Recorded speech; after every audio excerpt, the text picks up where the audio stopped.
honor to be able to introduce him.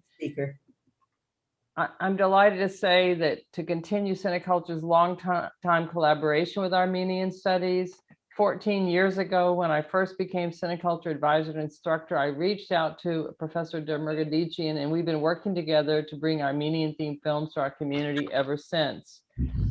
He is the Berberian coordinator of the Armenian Studies program, teaching a variety of courses in the program, including language, art, history, and literature. And I have to say, from observing the work that he does in our community so many years, his dedication and tireless effort to bring a wide range of Armenian themed events to Fresno is truly phenomenal. So please join me in thanking Professor Avetisyan for his extraordinary service to our community. And I would say, put your hands together, but now I'm saying, raise your hands. And then he will be introducing our special guest this evening. Thank you. Thank you, Dr. Hussein, for that very kind introduction. It's always a pleasure to be part of the Cineculture series. And Dr. Hussein and I have been working together for more than 10 years to always bring at least one Armenian themed film to Cineculture per semester. So I'm very pleased today to introduce our guest director and the executive producer of the film that all of you watched called The Last Inhabitant, which you watched during the week. So I'd like to first introduce the director, then I'm going to briefly introduce the executive producer, and then I'll ask our director to say a few words to you, and then we'll open it up for questions. I think that's kind of where we want to go. Is that right, Dr. Hussein? That's good to me. Okay, sounds good. So our director is Jivan Avetisyan. He was born in Gyumri in Armenia, and Gyumri is an area in the northernmost part of Armenia. Gyumri was very much directly affected by the 1988 earthquake, which devastated most of northern Armenia. However, our director was raised in Stepanakert in Artsakh, called Nagorno-Karabakh, which is the area which is just to the east of the Republic of Armenia. He grew up during one of the most violent conflicts in the Caucasus, and so he understands well the brutalities of war. And for our students that may not be aware, there was a second major war which occurred between September 27th and November 9th, again in the area of Karabakh, when the Republic of Azerbaijan attacked the Republic of Karabakh. We'll talk about that as part of probably the movie as well. Jivan Avetisyan has always had a dream to make films and a passion for filmmaking because he likes to tell stories and chronicle histories about his own area, which is Artsakh, and to put Artsakh on the world map as a place also to produce movie. He's created well over 20 documentaries, short films, and 3 feature films. Last Inhabitant, which we've seen, and then also Tevanik and Gate to Heaven. He studied at the Yerevan State Institute of Theater and Cinematography, and he has followed a career in TV and also in films. And he worked for many years at Yergir Media in Armenia. And he has been also the co-founder of what is called the Fisheye Art Cultural Foundation and has been the director of that foundation since its inception.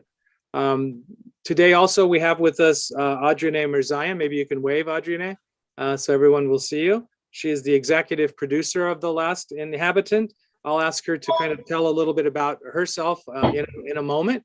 And the director is going to be speaking in Armenian. Is that and we're going to have the translation by Adrineh. Is that correct? Adrineh? Oh, sure. Yeah. I didn't realize that was. Or I can do it. It doesn't matter. Either one of us. Yeah, I think you may be better. Okay, so I'll serve as the translator. Yeah. But I understand that he does understand some English, of course, as well as we take a look at it. So Pariyagak Baron Avetisyan. Այո, մի խոսքեր մեր հյուրերին, եթե կարող եք, ես կթարգմանեմ։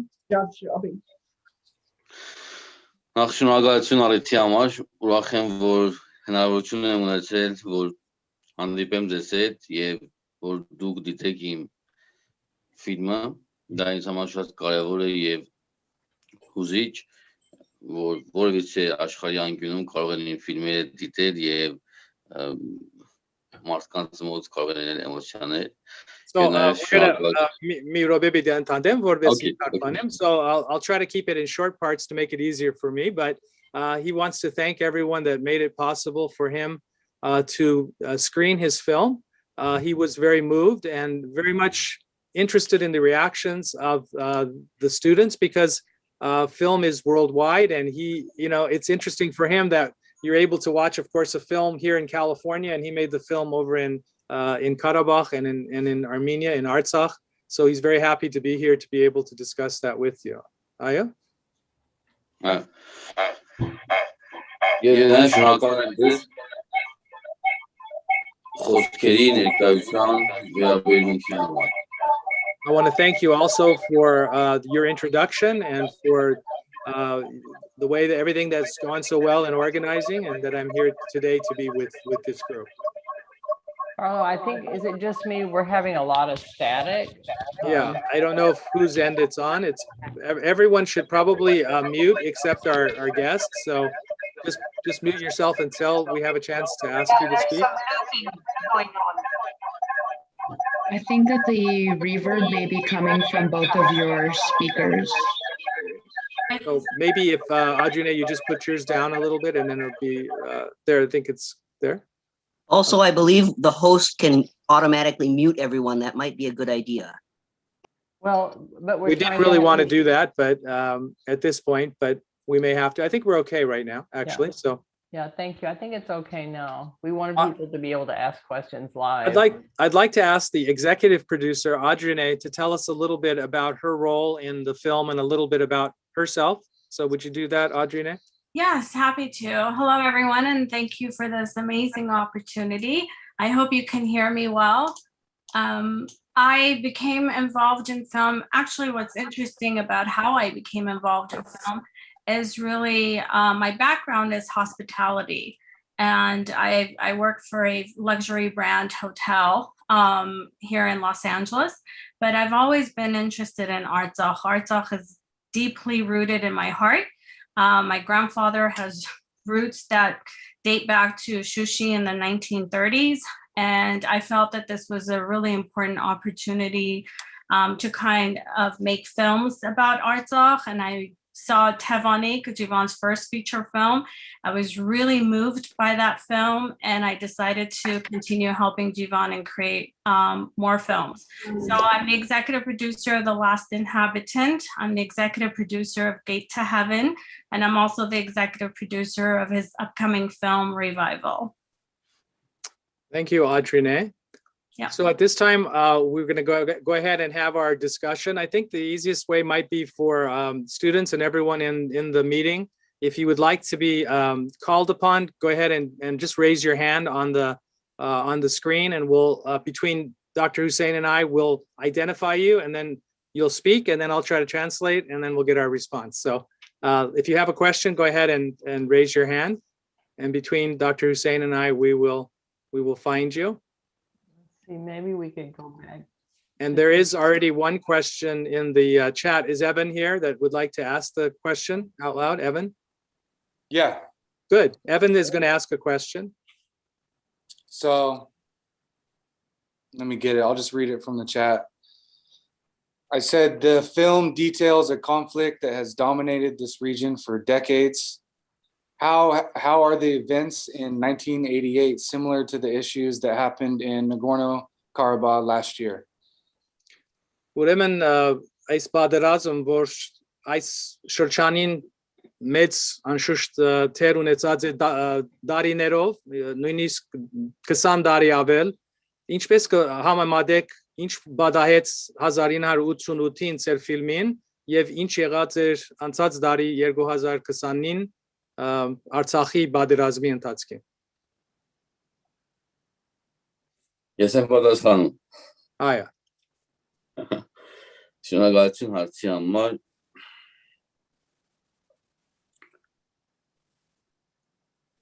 Ինձ համար շատ դժվար է խոսել անցած տարվա պատերազմի մասին եւ որից է ձեւ համեմատել։ Իմ կարծիքով պատերազմները նոր բան չեն մարդկության համար, մարդը որքան կա պատերազմը մարդու հետ կա եւ ես ականատեսն եմ եղել 90 թվականի պատերազմին ամբողջ տարիների ընթացքում նաեւ 16-ին կարող եմ ասել ինչ որ չափի մասնակից ոչ միայն ականատես 16 թվականի քարոզա պատերազմին եւ 20 թվականի պատերազմին ուղղակիորեն 30 օր ընտեղ եմ եղել եւ ինչ կատարվել է մեզ հետ Արցախում ինչ կատարվել է դա մարդիկ չեն հասկանում ինչ է կատարվել ոչ թե հայը այլ մարդկություն երկրի մոլորակի եւ ես դատապարտում եմ բոլորին բոլորը մեղավոր են դրա համար որտեղ կատարվել է մեծ սպանդ մարդկանց բնաջնջման փորձ դա ուղղակի կոնֆլիկտ չի որտեղ որ կարող են քաղաքական պետական շահերը բախվեն իրար դա կազմակերպված եղել է մի քանի երկրների կողմից մարդկության բնիկների տեղահանման բնաջնջման փորձ դա ուրեմն ընդհանրեն որովհետեւ so he says it's very difficult for me to talk about these events because the events for him are very personal. He says he understands that war is part of the human nature. That is, we've always had wars. But this war, I mean, he has been through the 1988 war, 1990, 91 war. He was in the present for the 4-day war in 2016. But this war was at a different level. It's very difficult for people to understand. He was there in Artsakh for 30 days during this war, which lasted for 44 days. It's difficult to understand because he saw very bad things happen. Many people were killed. Thousands of people were killed. So it's very difficult for him to compare. But he doesn't understand why the world hasn't done anything. For him, it's very difficult to understand because so many countries were involved in this war. It wasn't only Azerbaijan, but Turkey was involved. Others that were arming the Azeris were also involved. Շարունակեցեք, այո. Եվ շնորհակալություն եւ դա ուղղակի խոսքեր չի, որ հայը կարող է խոսել իր ցավի մասին։ Այսինքն ես ունեմ դրա տեխնիկական, ռազմական, ես փորձագետ չեմ, ես ռազմական գործիչ չեմ, բայց ես ունեմ դրա պատասխանները։ Հիմա օրինակ ֆիլմի համար revival ֆիլմի համար որ մենք ուսումնասիրում ենք, ես այնտեղ եմ եղել, վերջապես նկարել եմ, տեսել եմ եւ ամբողջ արգելված զենքերի քանակով, որ միջազգայինորեն արգելված է։ ՆԱՏՕ-ի զինատեսակների կիրառմամբ Ադրբեջանի հետ է կռիվը, բայց ՆԱՏՕ-ի ռազմական ուժեր, օդանավներ, հրանոթներ, այսինքն ամբողջովին դա եւ ամենակարևորը ռմբակոծվում է խաղաղ բնակչությունը, ռմբակոծվում է նույնիսկ ծննդատունը, ռմբակոծվում է նույնիսկ հիվանդանոցը, հոսպիտալը վիավոր զինվորներով, ռմբակոծվում է ամեն բան, մարդկային բոլոր նորմերը, որ նահարված են այդտեղ։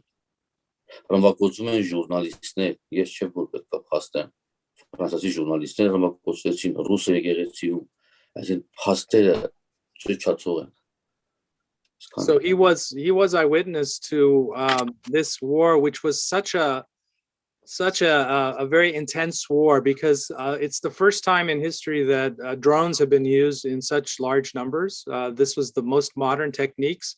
And unfortunately, the targets for these military weapons were civilians. And they even went so far as to bomb a maternity hospital. They bombed a regular hospital. They bombed Armenian churches. All of these, he was there, he saw. It was a very difficult situation for him. May I add something? Sure, Adrineh. Yes. Yeah, to respond to Evan's question more directly, Evan, obviously the 90s war was a 4-year war. This was 44 days where Jivan was really in his teens when the 90s war happened, and now he's an adult. So he was there for 38 days as a witness. He was an eyewitness to everything that happened. Like Professor Barlow explained, the technology played a major role in this war versus what it was in the 90s. So we saw different types of war crimes. There was white phosphorus involved. There was a ton of drones that were involved. That was completely unexpected. And again, just like Professor Barlow explained, Turkey did fund Azerbaijan with military, but it was a orchestrated war, because we had Pakistan that was involved. We had different countries that actually helped Azerbaijan with this war. So psychologically, emotionally, I can tell you, as a film director who has been trying to voice his style as far as let's preach peace, and The Last Inhabitant is all about that, was really what he was trying to do. And then this war happened. So it just it set us all back, essentially, because this film was done in 2015, and all we tried to do was preach about peace, that we can live comfortably as neighbors. But I think this war kind of proved that it's a very difficult thought, if that explains. Yeah, thank you. Yeah. Other questions from students? Go ahead and reactions. We can call on people, or Mary. Hunter, do you want to ask your question? This relates specific to the film. Where are you, Hunter? I can't see you. Could be on the different page. We'll see. Is he able to speak? Let's see. Hunter. Hello, sorry, my mic was unplugged. Okay, you want to go ahead and ask your question? Yeah. What is the context behind the baby being named a Christian name and being delivered by Christian hands? In the film, they said that advice is somewhat common. What started this? What was the last part? What was the last question? Part of the question?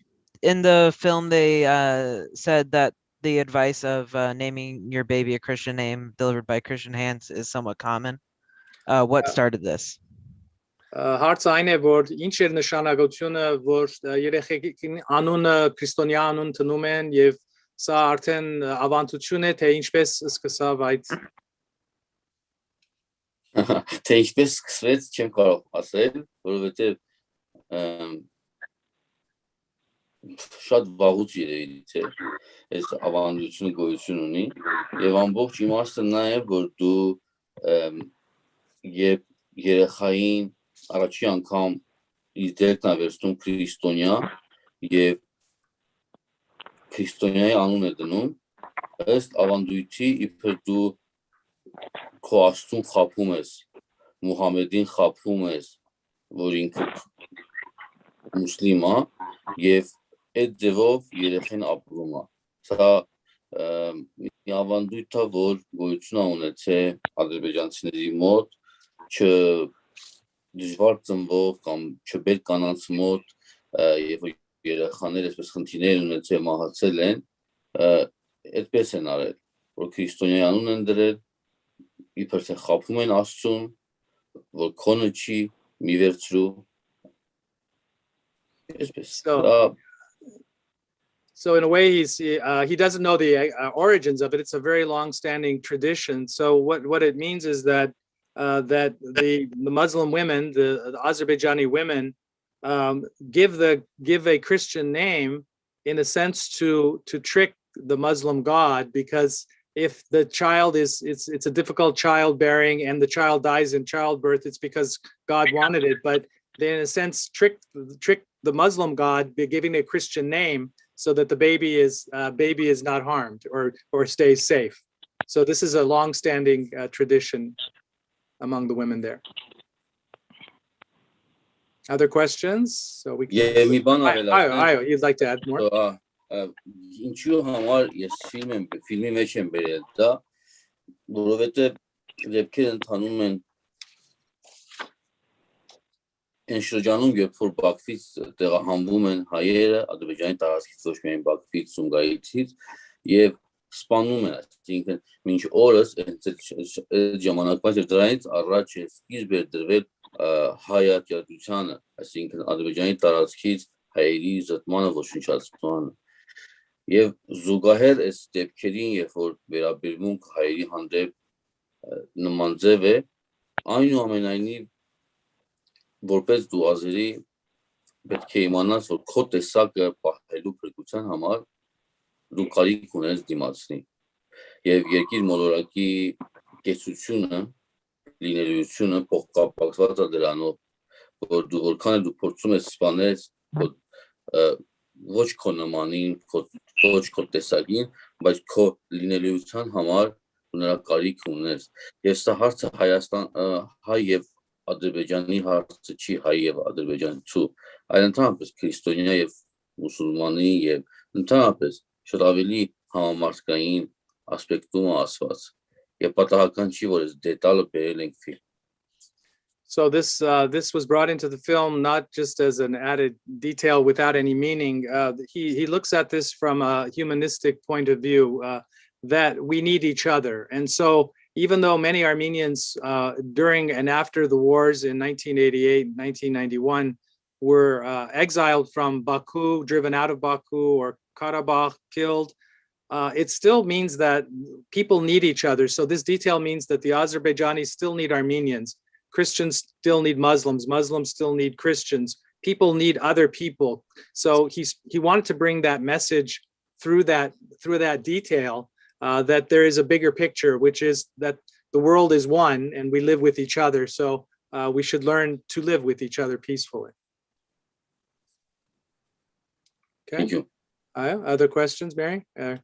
Well, I don't see questions, but I want to put a couple people on the spot. I see a Okay. couple of professors, and I think it's fair to ask them to ask a question.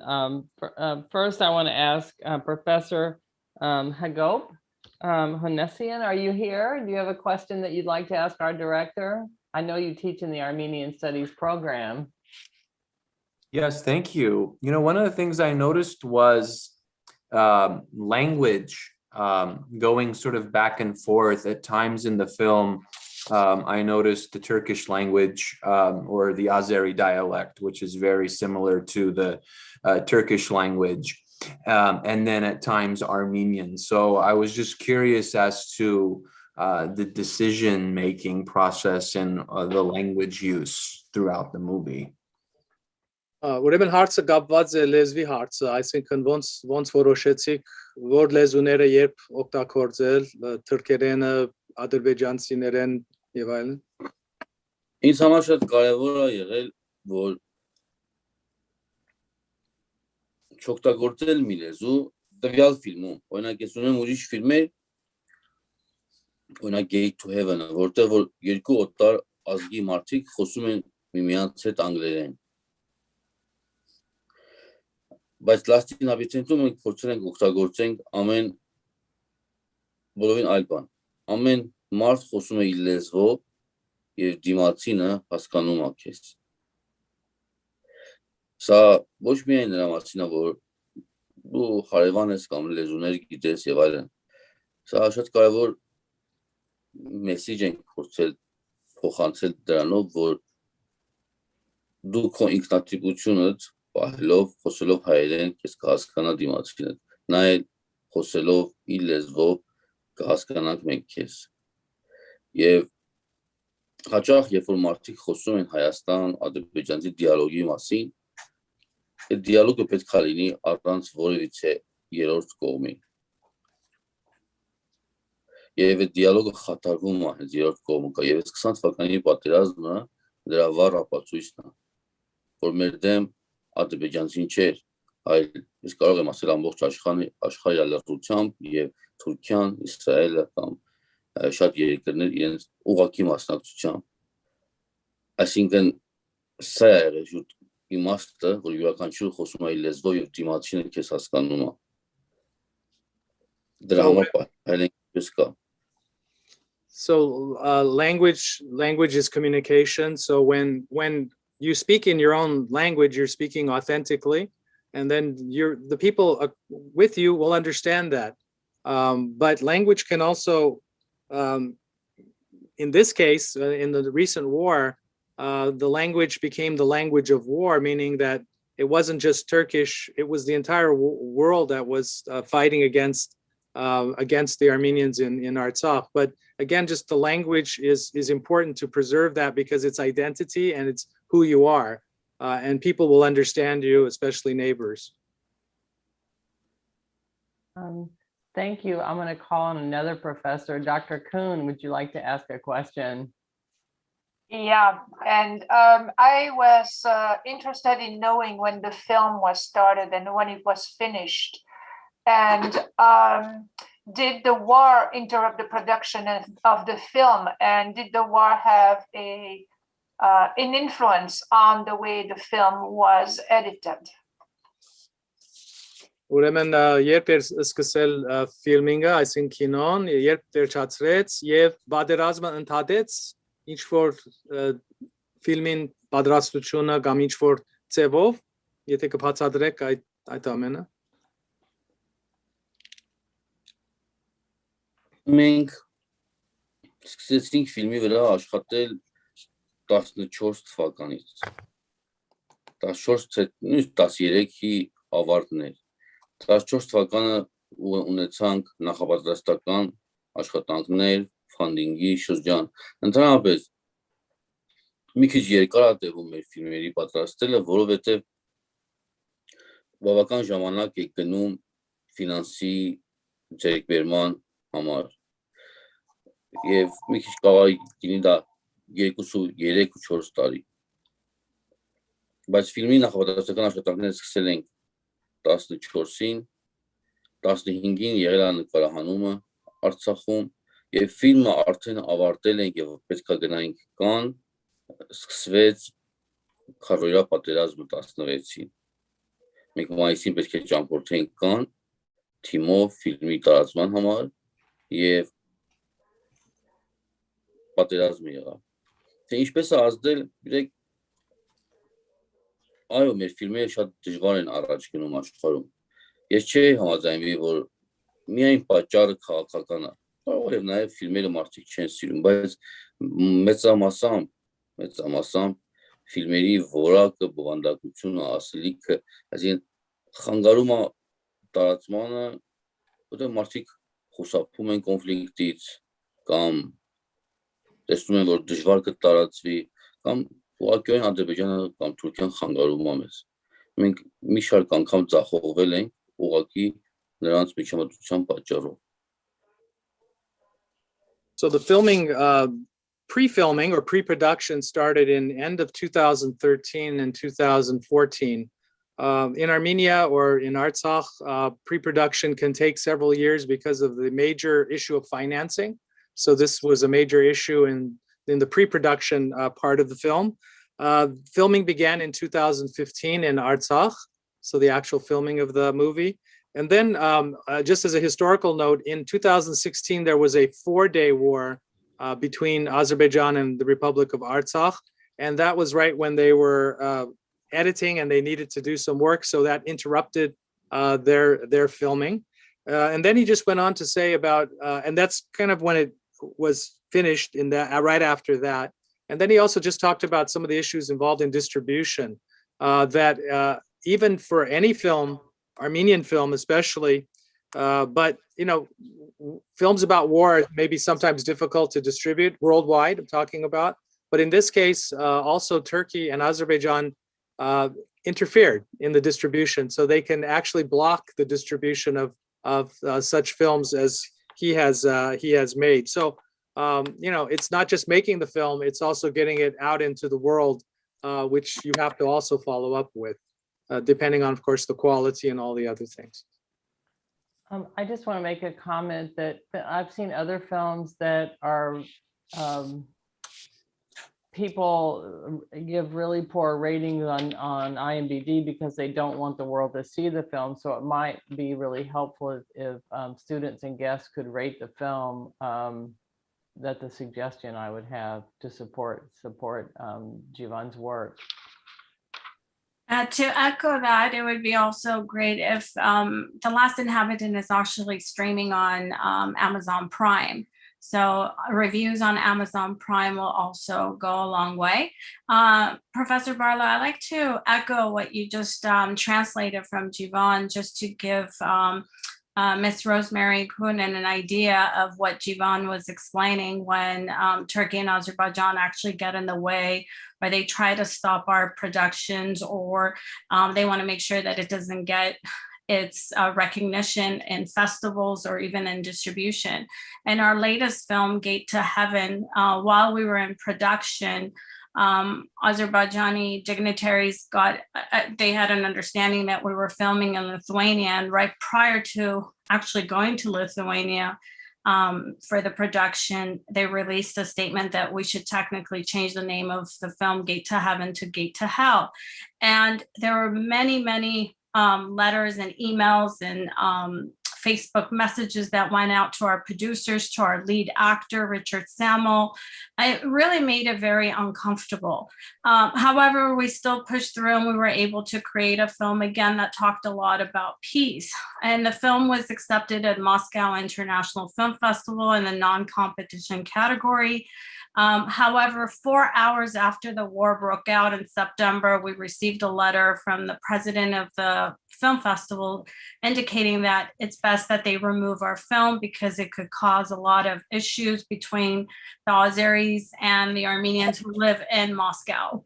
So there has been many challenges of us trying to create these films from Artsakh. However, I think our track record shows that we're determined, and it's our third film and going on our fourth.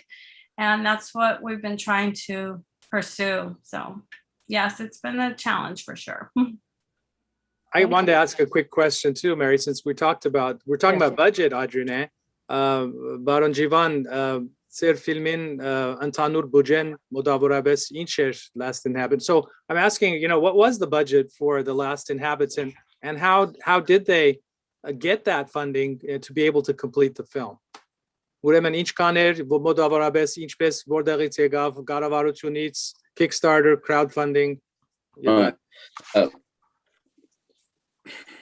Կարող է պատահի նույնիսկ ծիծաղալի հնչի, թե որքան է եղել բյուջետը, որովհետև դուք Ամերիկայում եք նստած եւ վստահ եմ որ պատկերացումներ ունեք ֆիլմի production-ի համար ինչ գումարներ է ծախսվում, բայց ես միշտ առանց վարանելու ասում եմ մեր ֆիլմի բյուջեն կազմել է $275,000 եւ դա այն գումարն է որ ծախսվել է, բայց մարդիկ շատ ավելին են արել, այսինքն աշխատանքը, էներգիան, նվիրվածությունը մարդիկ, որոնք որ մասնակից են եղել, բայց չեն վճարվել, շատ ավելի արժողություն ունի այս ֆիլմի արժեքը շատ ավելի բարձր է, բայց օֆիցիալ ֆիլմի բյուջեն պայմանագրերում եւ այլու $275,000, բայց եթե անկեղծ դա 3 անգամ եւ ավելին է։ Ինչպես է գոյացել, այո, պետական աջակցություն ունեցել ենք Հայաստանի ազգային կինոկենտրոնի կողմից, եղել է նաեւ մեր ընկերության Ֆիշայարթի ուղղակի ներդրումը, եղել է մի շարք ֆոնդերի մարդկանց ներդրումը, նաև միջազգային կոպրոդյուսերների, ոչ միայն հայկական ֆոնդեր, այլ նաև միջազգային։ Եվ այս բոլորի կողքին պետք է հատուկ նշեմ Adrineh Mirzayan-ի executive producer-ի մասնակցությունը, թե ֆիլմի գեղարվեստական բովանդակային ընդհանրապես կայացման գործում, նաև ինչպես նաև ֆինանսական բաժնի մեջ, որովհետև առանց նրա բոլոր ջանքերի ֆիլմը չէր ստեղծի։ Իսկապես դա ստեղծվել է Adrineh Mirzayan-ի մեծ նվիրումի արդյունքում, որովհետև ունեցել ենք շատ դժվարություններ, եթե Adrineh չլիներ կանգնած ամուր, մենք չենք կարողանա եւ դա Adrineh-ն կարող է պատմել շատ մանրամասներ։ So for Americans, the total budget may seem to be something which is almost humorous because we're used to big budgets, right? Big blockbusters, 100 million, 200 million. This film was made for an official budget of $275,000. However, he explained that it was more than that many people who were involved in the film dedicated themselves to making the film without really being paid. So you can think of it as maybe even 3 times that amount.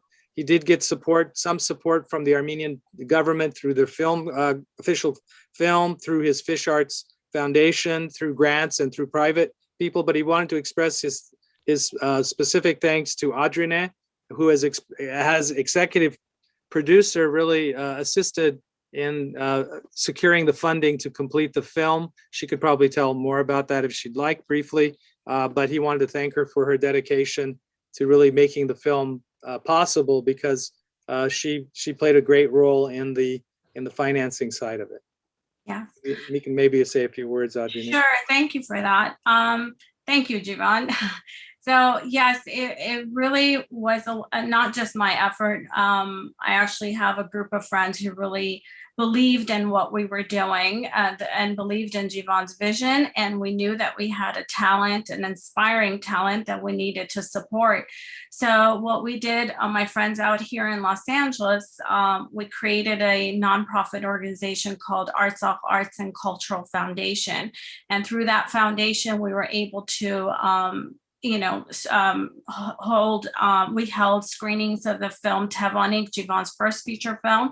And what we did was we actually not only held it in Los Angeles, but it was all over California, all over East Coast, Michigan.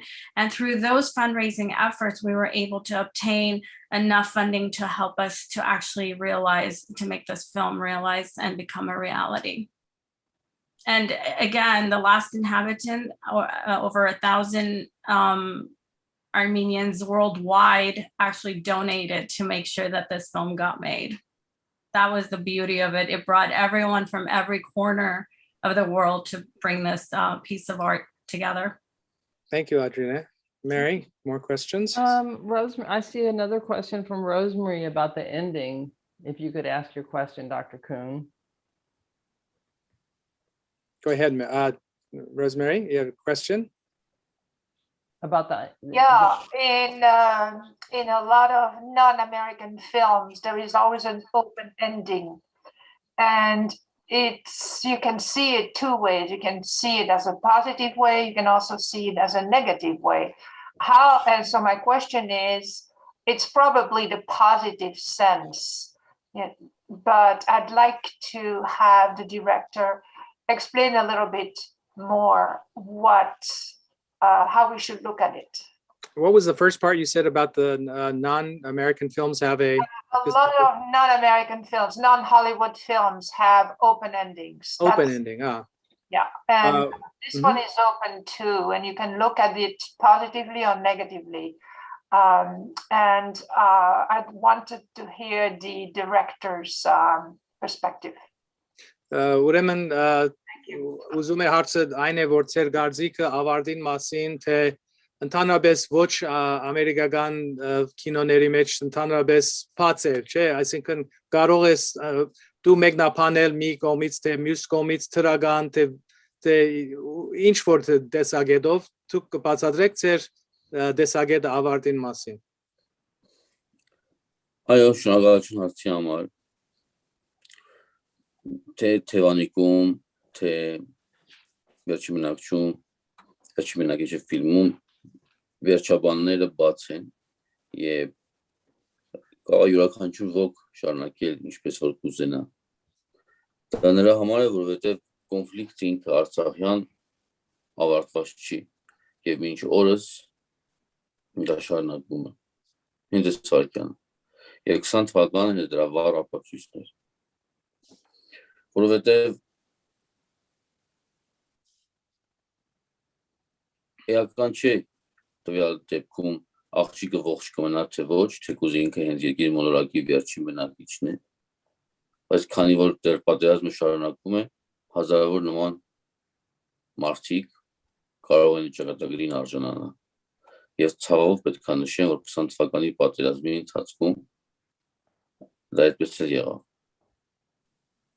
Կարծես թե հենց ավարտը, թե հարցնում եք, ուղղակի պատասխանը բաց էր, ֆիլմը անավարտ էր, որովհետև չասեմ, որ սպասում ենք կամ գիտենք, բայց գիտենք, որ պատերազմը կարող է լինել եւ դրա համար ֆիլմի ավարտը բաց է թողել։ Եվ հարյուրավոր նման ճակատագրեր, հազարավոր նման ճակատագրեր են լինելու եւ հաստատի եղավ այդպես։ So thank you for the question. Yes, the ending was open because he wanted everyone to, continue with their own interpretation of the ending. But the real meaning for him was that the war doesn't have an end, that the war in Artsakh was not ended. Of course, what happened last year is evidence of that because the war did continue in 2020. So that's the evidence of that.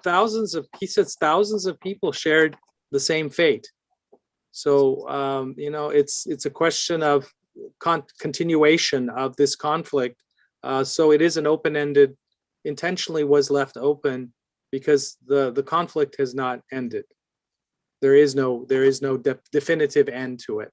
So it is open-ended. Thank you. Thank you. Yes, Mary? I don't see more questions, but our conversation that we just had made me consider personally just the impact of war, particularly on women. It affects everyone, but women are always targeted. And you see this in your film. You see the young woman, she's been traumatized and there's an attempted rape. And I just wonder if you could comment on the woman in the film and maybe what you've seen, how women have been affected during, say, the more recent war.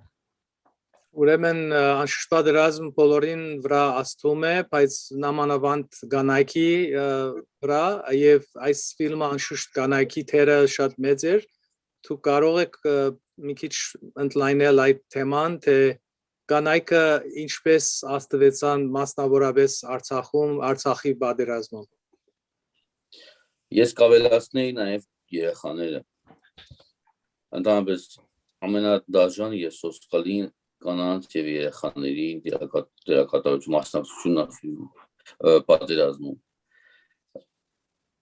Թևանիկը երեխաների աչքերով վերջին բնակիչը մի կնոջ պատմություն։ Այո, այնպես է ստացվել, որ մեր կյանքում որ կանայք միշտ հայ կանայք փորձել են տղամարդկանց կողքին լինել ամենադժվար պահերին։ Այսպես մի քիչ շատ սպეციფիկ է դա, կարող է շատ անհասկանալի կամ վայրի հնչի, բայց այնուամենայնիվ մեր կանայք ստիպված մայրերը, կանայք, աղջիկները մինչև վերջի շունչը փորձում են լինել հայ տղամարդու կողքին։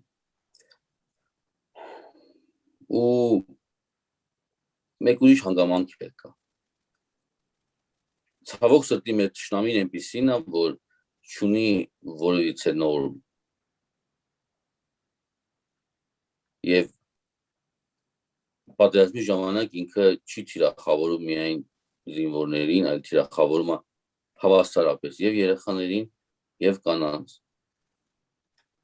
Սա էլ մեկ ուրիշ ծայրահեղ կողմ է։ Եվ իսկապես կանանց իրավունքների ասեմ, ոտնահարում կամ կանանք, որ տուժում են պատերազմից շատ ավելին է ստացվում, որովհետև նույնիսկ գերեվարման պարագայում անհասկանալի է, որ խաղաղ բնակչության կարելի է կանանց կարելի է գերեվարել կամ կարելի է զենքերն օգտագործել խաղաղ բնակչության կանանց եւ երեխաների դեմ։ Սա երկու կողմից կարող եմ անկեղծ դիտարկել եւ նաև մենք փորձում ենք հնարավորինս, բայց այնուամենայնիվ թշնամին ուղղակիորեն թիրախավորում է։ Եվ պատերազմից հետո, երբ որ կյանքը փորձում է հունի մեջ մտնել, թե առաջի պատերազմից եւ թե հիմա երկրորդ պատերազմից, կանայք իրենց ուսերին շատ մեծ բեռ ունեն վերցած, որբ երեխաների վիավոր որդու կամ ամուսնու եւ ամբողջ տան տնտեսությունը, տան նիստուկացը կահկարացին, ամբողջը կանանց ուսերին է մնում, որպեսզի աշխատանքով փորձեն հավասար ամուսնու։ Թարգմանեք։ So he said not only, of course, the women, but he wanted to add the children have also been particularly targeted and have felt the effects of war. He says that for Armenians, there's maybe a particular or peculiar cultural way of looking at things, that women will stand with their men until the last breath. In other words, if men are going through a war, the women are going to be side by side with their men, and that they're going to fight with them. And maybe it's difficult to understand, maybe it's different in other places, but for Armenians, this is the case, that the Armenian woman will stand with their families. And it's also a question of how, he said, Azerbaijan looks at war, because he found it hard to understand that civilians could be targeted.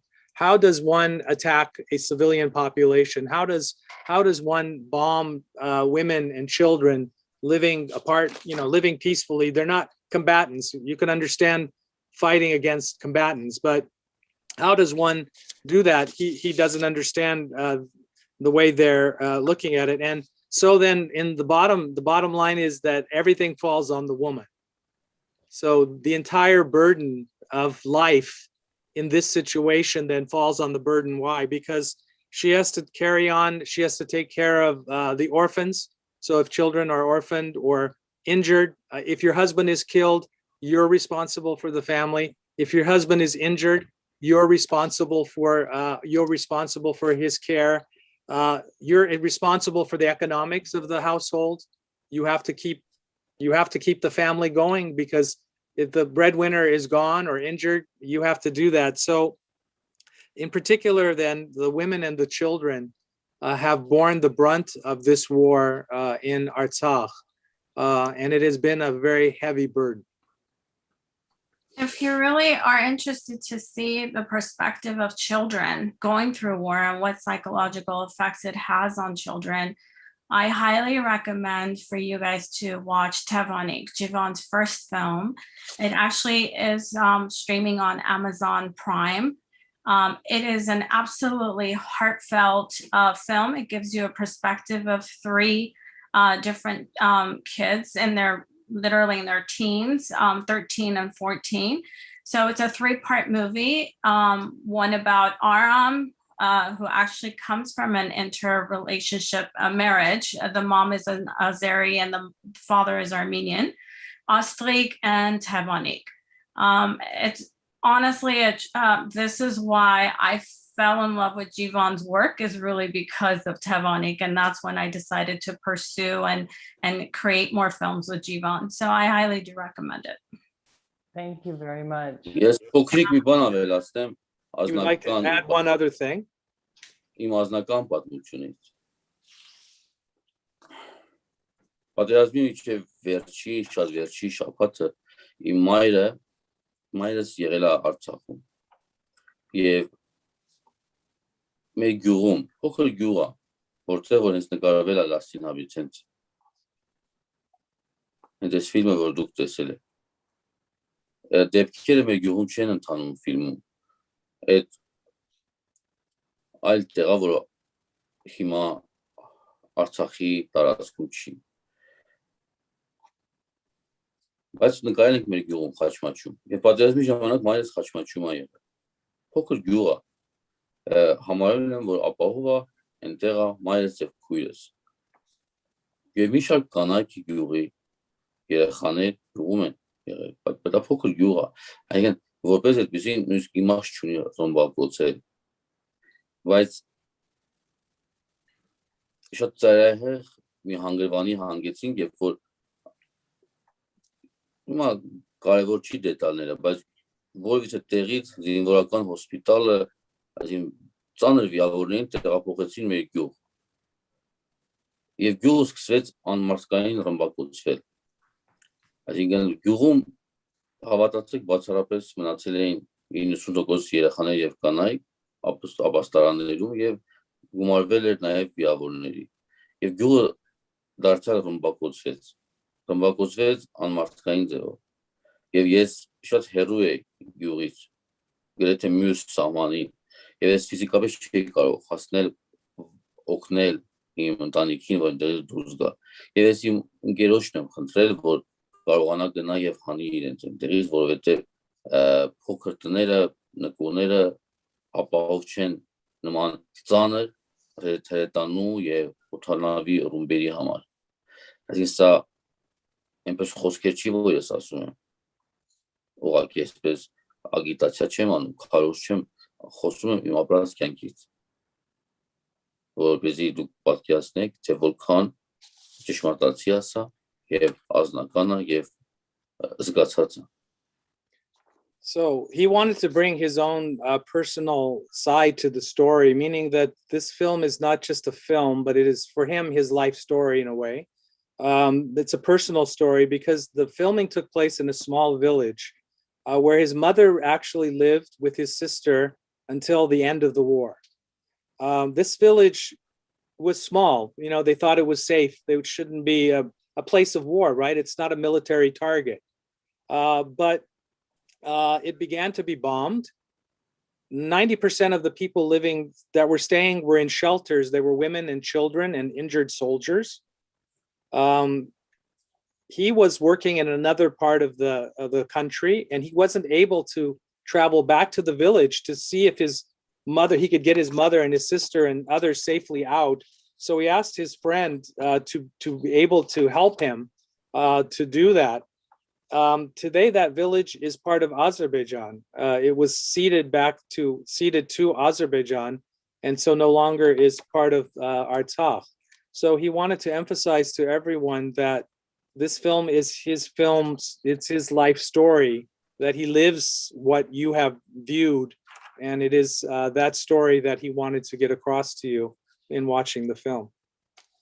Thank you very much thank the director for adding that. I noticed that in the beginning of the movie, or I can't remember, it was the beginning or the end, it mentioned in print that this was based on a true story. So that was one of the questions I'd had as well. So thank you very much for adding that. Շնորհակալություն ձեր հավելցումի համար, ֆիլմին սկիզբը նկատեց, որ արդեն գրավոր ասեց, թե այս փոքր քյուղի մեջ իսկական թեփքերի մասին էր հիմնված կինոն, բայց շնորհակալություն հայտնեց, որ ձեր անձնական պատմությունը պատմեցիք. Շնորհակալություն ձեզ բոլորիդ, շնորհակալ. Thank you to all. Yes.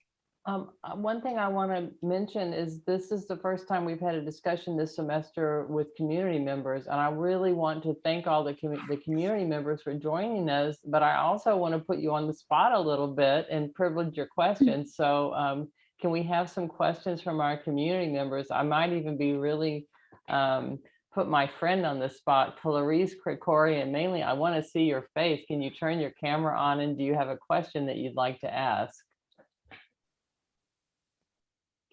Let's see if she can hear me. Like so many of you, I've missed seeing my friends. I'm not sure if Jivan actually mentioned that the film with the production actually took place in his village of Khachmach. That's where his mom and sister lived. Yeah. Yeah. So that production, yeah, exactly, in his village, his home village. That's really interesting. And the daughter Yurga, she actually is in a psychiatric ward in Yerevan, and Apgar also lives in Yerevan today. But you said who is in a psychiatric ward? The daughter Yurga. Yeah. Because it is based on a true story, so she's still, yeah. Are there any community members that might want to ask a question? Because I know I asked students to put questions in the chat, but I want to honor our community members.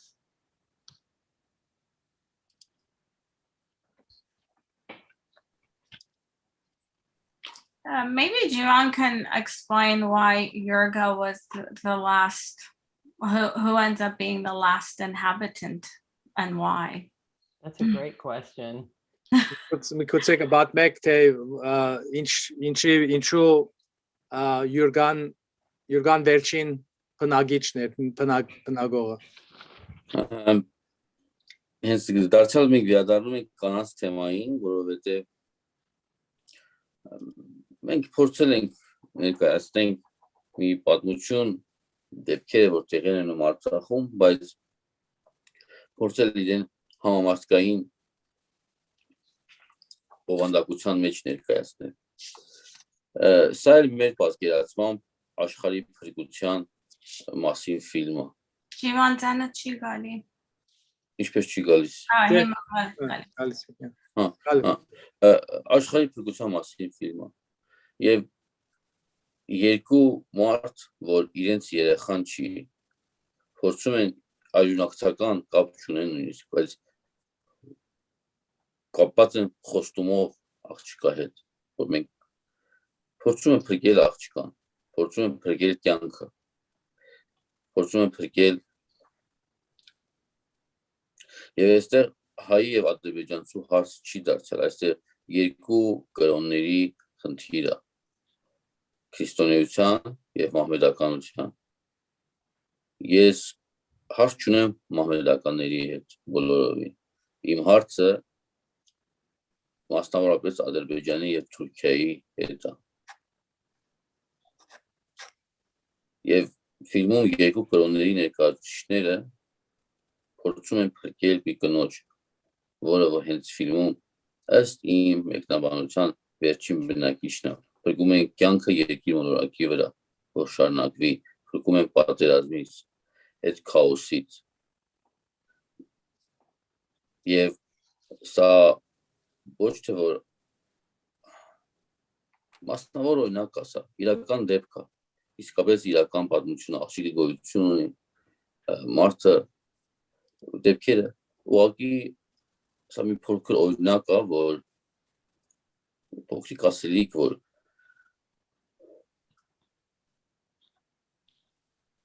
մարդը պետք է կարողանա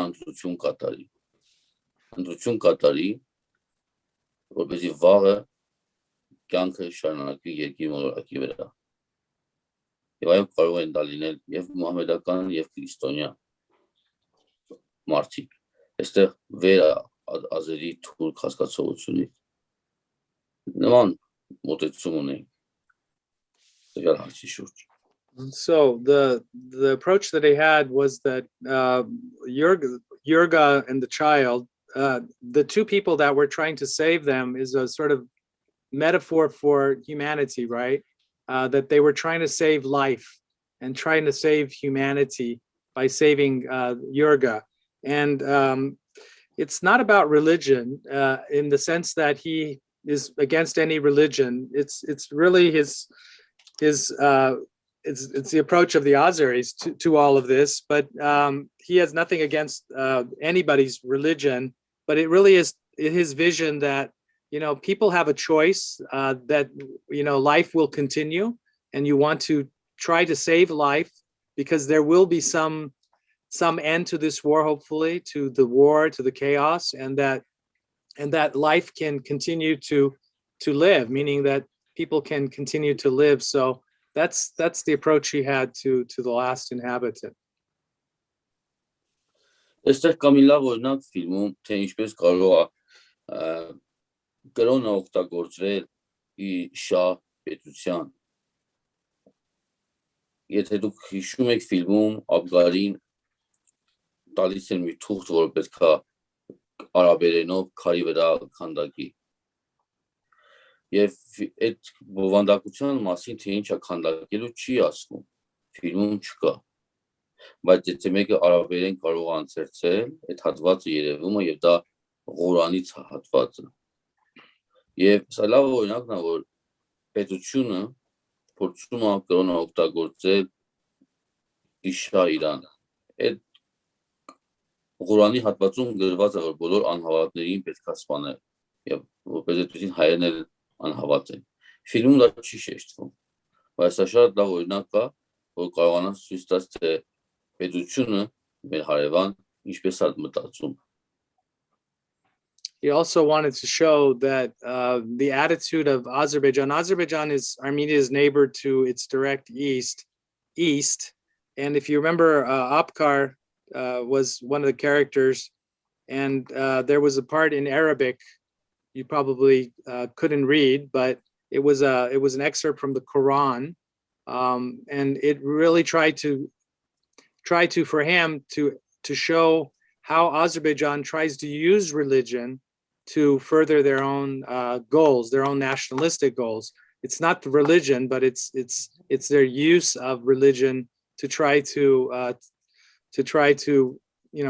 keep this war going and to drive the Armenians out. Thank you for raising that point, because I was just considering that religion has been used as a tool for power for different regimes throughout time. And I think that our director made a point of saying that this is not a religious issue just by the way he showed a Muslim man was helping the character escape. He tried to help him. So, and he's making that point very strongly. Շեշտը անշուշտ կար, որ այսինքն ծեր շեշտը որ գրոնքը չէ բաժարը, բայց հասկայնությունն է եւ արդեն որ մուսուլման մարդը օգնեց, փորձեց օգնել, այսինքն փաստ է որ չունեիք այդպեսի մոդեցում, որ գրոնքն է բաժարը պատերազմին։ Եվ կարևոր Ջիվան ասաց որ ինչու անունը Աբկարի եւ անունը Իբրահիմ։ Եվ այո Adrineh ինձ հուշում է որ ասեմ ինչու համար Աբկարը դա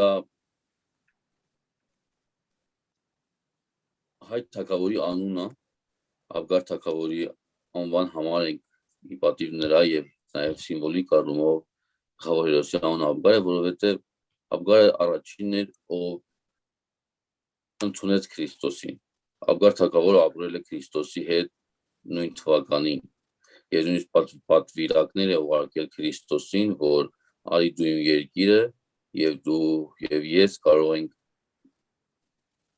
հավասար թագավորել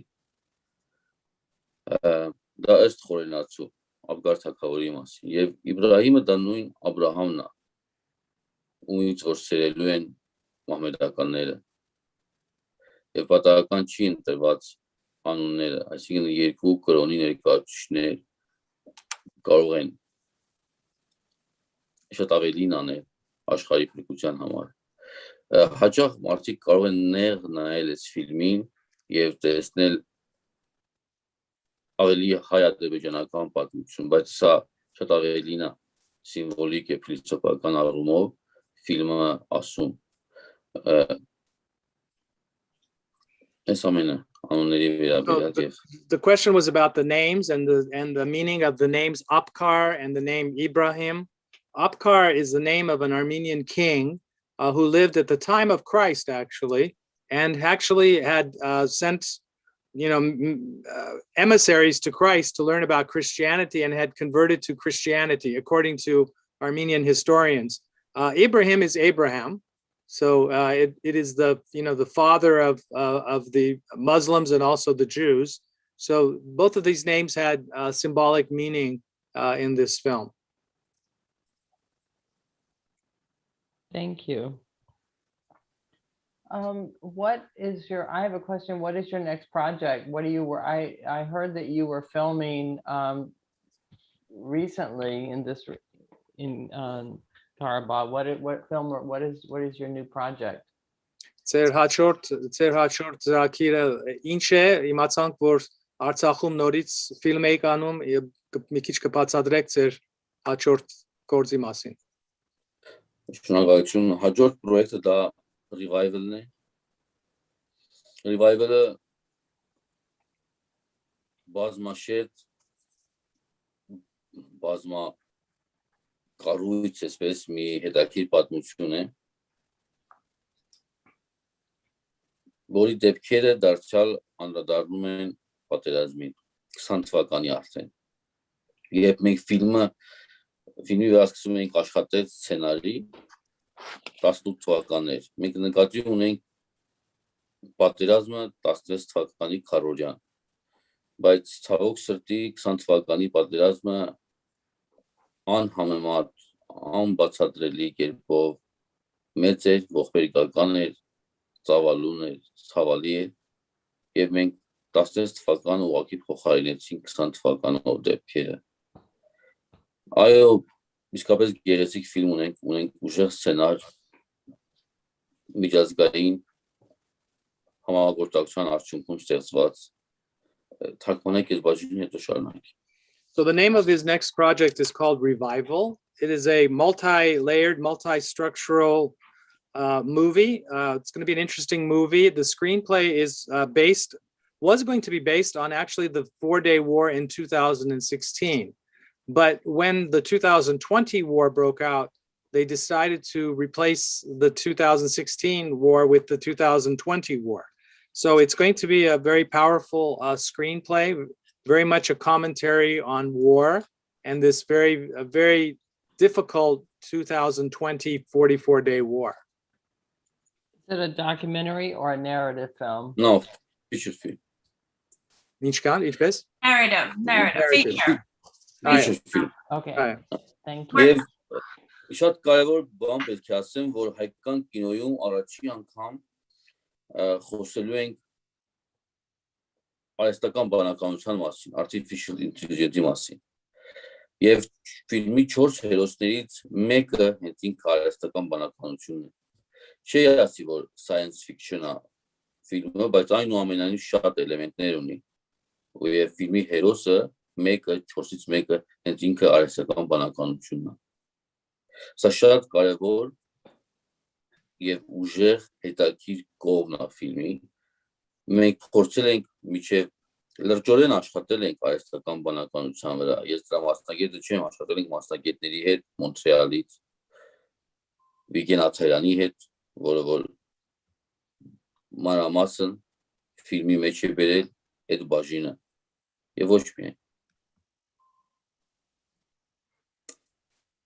Շատ հետաքրքիր է լինելու մարդու եւ արհեստական բանականության գոյակցությունը, ընկերությունը,ին բավական բարձր մակարդակի է հասված, միջև գուցե 7-րդ լեվելի։ Թարգմանի։ So it's again, the screenplay has a lot of elements. It's not a science fiction movie, but it has elements of that through the first time really looking at artificial intelligence and artificial, looking at elements which have not been found in those kind of films before. It'll be about relationships, about friendships. Եվ կամի հետաքրքիր կետն է, որ 20 թվականի պատերազմի ընթացքում իմ նկարած նյութերը, որոնք որ ես նկարել եմ որպես դոկումենտարի, դա վիդեո, ֆոտո, ֆիլմում օգտագործվելու է, կարծես որ մեր ֆիլմի հերոսը ինքն է նկարում։ Մեր ֆիլմի հերոսը հայտնվել է պատերազմի մեջ եւ նկարահանում է, այսինքն նույն ժուրնալիստների հետ, որ ռմբակոծվեցին եւ այլոց, եւ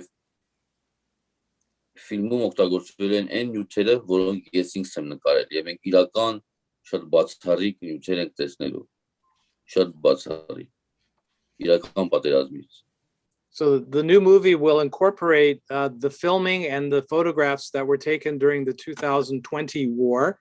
And actually the hero in the movie will be the character of someone who is filming in Artsakh. So that makes it interesting. And it's based on his own filming and his own experience in the 2020 war. Եվ հիմա մենք գտնվում ենք արդեն production-ի շեմին ենք եւ փորձում ենք production-ի գումարը գոյացնել։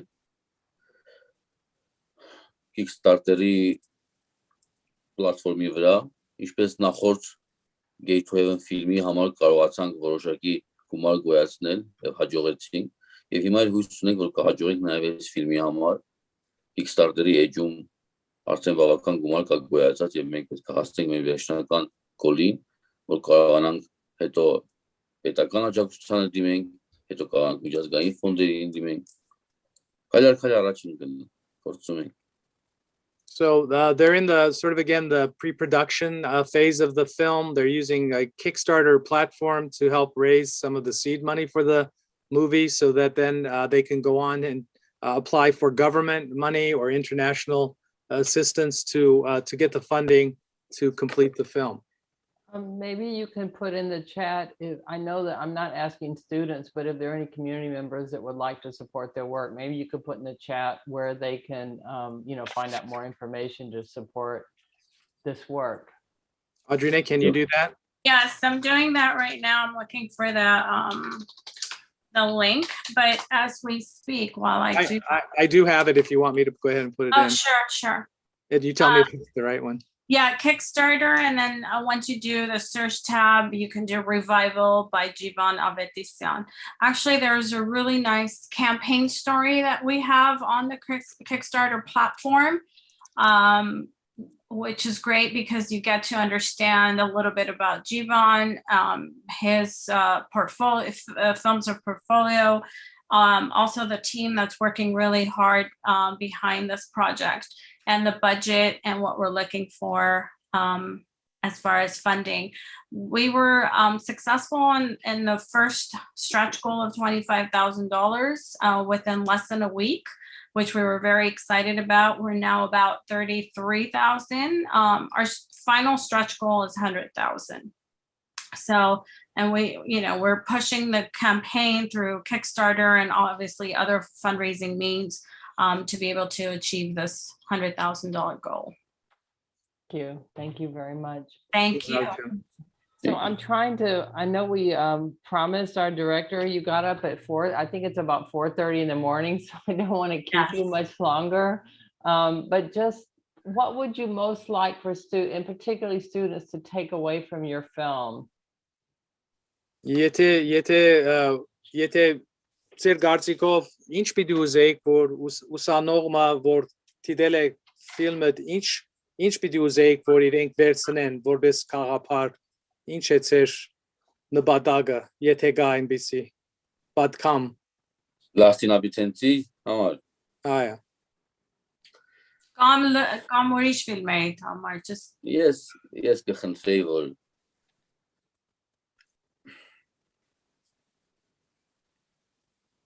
չլռեին եւ որքան կարող են խոսեին, որ հենց հիմա այս վարքյանին մի ժողովուրդ, որը որ հազարավոր տարիներ ապրել է մի հողի վրա, զոհ է դառնում պոլիտիկալ, էկոնոմիկ տարբեր հարցերի։ Եվ այս 20 թվականի պատերազմը ինձ համար հստակորեն ունի մեղավոր կողմ։ Պատճառները շատ են, բայց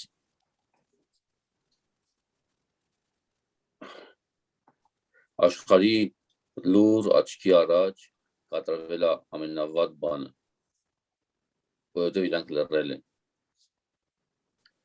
որովհետև մինչև օրս էլ լռում են, եւ հանուն ինչ չեմ ասում, որ մի լռեք, հանուն ձեզ, որովհետև պատերազմը մի օր չի բացառվում, որ կգա ձեր շեմը, ձեր տուն։ Եվ Revival ֆիլմը հենց դրա մասին է։ Անկախ դու որտեղ ես ապրում աշխարհում, երկիր մոլորակի վրա, մոտ ես կամ հեռու ես կոնֆլիկտին, նույնիսկ նույն ազգից, նույն կրոնից չես, բայց պատերազմը քեզ գալու է փոթորիկի պես, այսպես քեզ սրբի տանի։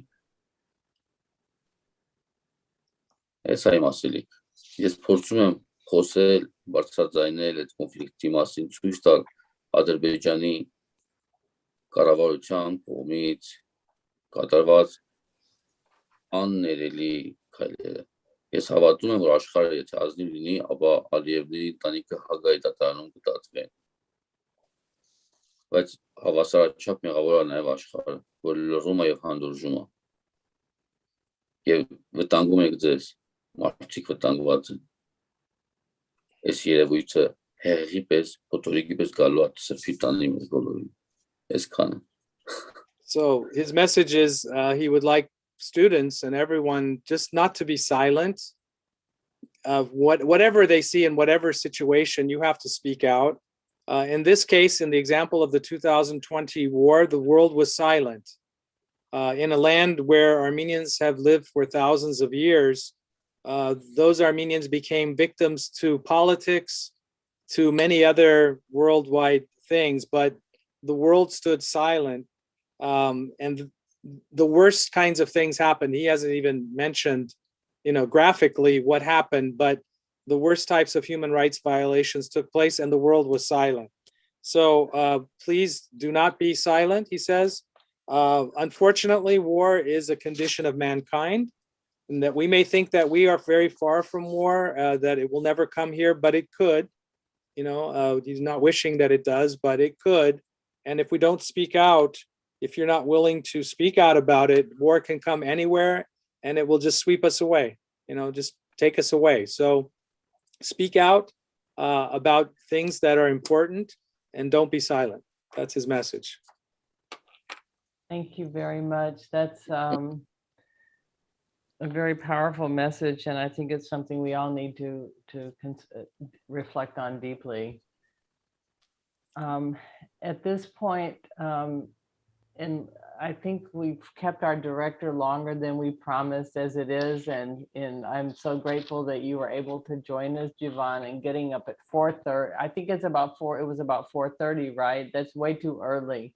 So I want to thank you for the gift of your time and wisdom and sharing your film with us. And we look forward to screening other films in the future. And we hope you can join us in the future.